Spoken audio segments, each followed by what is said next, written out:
Сәлам, дуслар! Бүген без сезнең белән чын осталар кебек читек ясарбыз һәм аны татар халык орнаменты белән бизәрбез. Моның өчен безгә тәлинкә, гуаш, стакан белән су, җилем карандаш, бумала, кайчы һәм әзер читек калыбы кирәк булачак. Без Салават күпере журналында сезнең өчен читек калыбы әзерләп куйдык. Дуслар, әйдәгез, эшкә күчкәнче читек турында видео карап китик. Татар халкы борын-борыннан аяк киеменә зур игътибар биргән. Салкын кыш көннәрендә кешеләр җылы һәм уңайлы киез итек, эссе җәйдә башмак һәм чабата, чигелгән чүәк, бәйрәмнәрдә затлы читек кигән. Читек күннән җитештерелгән. Төрле төстәге күн кисәкләре мозаик рәвешендә бер-берсенә беркетелгән. Читекләр нинди төстә булган соң? Иң затлы төс булып яшел төс саналган. Ул яшьлек, тынычлык, табигать белән берләшү символы булган. Зәңгәр төсне матурлык, бәхет, хыялны чагылдыру өчен кулланганнар. Кызыл төс көчле тойгыларны, бигрәк тә мәхәббәтне аңлаткан. Татар халкы кызыл төскә бик сак караган. Аны еш кулланмаган, күбрәк бордо һәм көрән төсләргә алыштырган. 19 гасыр ахырында Казанда 2000гә якын тирә авылларда 10 меңгә якын читекче оста эшләгән. Елына 3 миллион пар читек җитештерелгән. Читекләр Идел буе, Урал, Сибир шәһәрләрендә, шулай ук Көнбатыш Европа һәм Урта Азиядә үткәрелгән ярминкәләрдә сатылган. Менә шундый затлы аяк киеме икән ул читек. Хәзер эшебезне дәвам итик. Читекнең фонын буяуга күчик.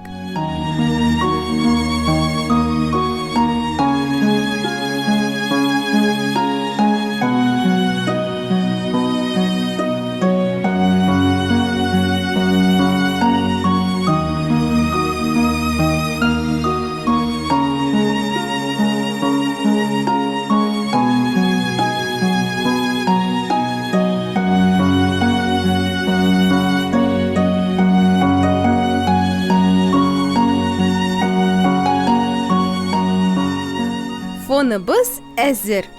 Хәзер инде аны бизәсәк тә була. Без татар халык орнаментын кулланырбыз. Тик орнаментның кайсы төрен сайларга соң?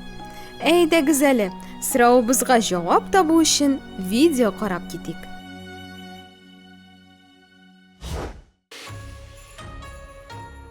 Гади рәсемнәрнең билгеле бер тәртиптә кабатлануы орнамент дип атала. Татар халык орнаментында үсемлекләр, геометрик фигуралар һәм әкияти хайваннар, кошлар рәсемнәрен очратырга мөмкин. Үсемлекләр һәм чәчәкләр орнаментында кырда, болында һәм бакчада үскән чәчәкләрне күреп була. Мәсәлән, гөл чәчәк, ак чәчәк, куза чәчәк яки лотос, кәнәфер, дәлия, пальметта, чалмабаш һәм ләлә. Ләлә чәчәге алар арасында иң күп кулланыла. Без аны Татарстан Республикасы дәүләт гербында да, Акбарс хоккей командасы эмблемасында да, Казан универсиадасы символикасында да, архитектур һәйкәлләрдә дә күрә алабыз. Геометрик орнамент ай һәм йолдыз, кәкре һәм туры сызыклар кабатлануыннан барлыкка килә. Әкияти хайваннар һәм кошлар зооморф орнамент барлыкка китерә. Соңрак ул мистик җан ияләре белән дә тулылана. Ислам динен кабул иткәнче, борынгы бабаларыбыз сулыкларны кайгыртучы су анасына, урман сакчысы булган шүрәлегә, әкияти хайваннарга һәм кошларга ышанган һәм бу орнаментны бик яратып кулланган. Дуслар, читек бизәлешендә гадәттә үсемлек орнаменты кулланыла. Әлфия апа да сезгә журналда чәчәк, үсемлек бизәкләре әзерләп куйды. Без аларны хәзер кисеп алабыз һәм читеккә ябыштырабыз.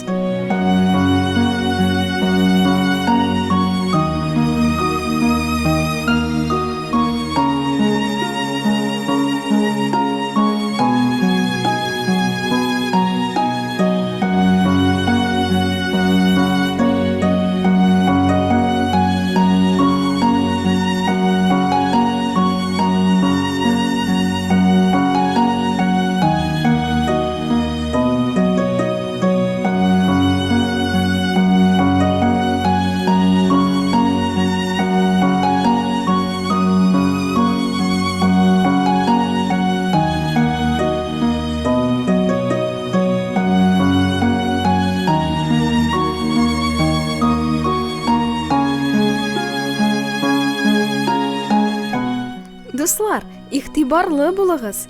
Читекне бизәгәндә без фондагы рәсемгә игътибар итәбез һәм бизәкне үзенә тиешле фонга урнаштырабыз.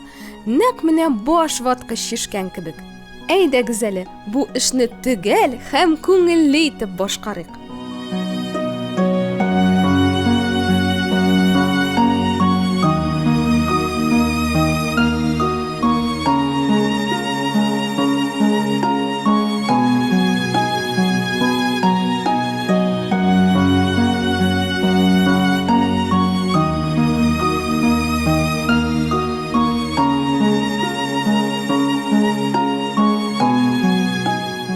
Дуслар, менә шундый матур, затлы читек килеп чыкты.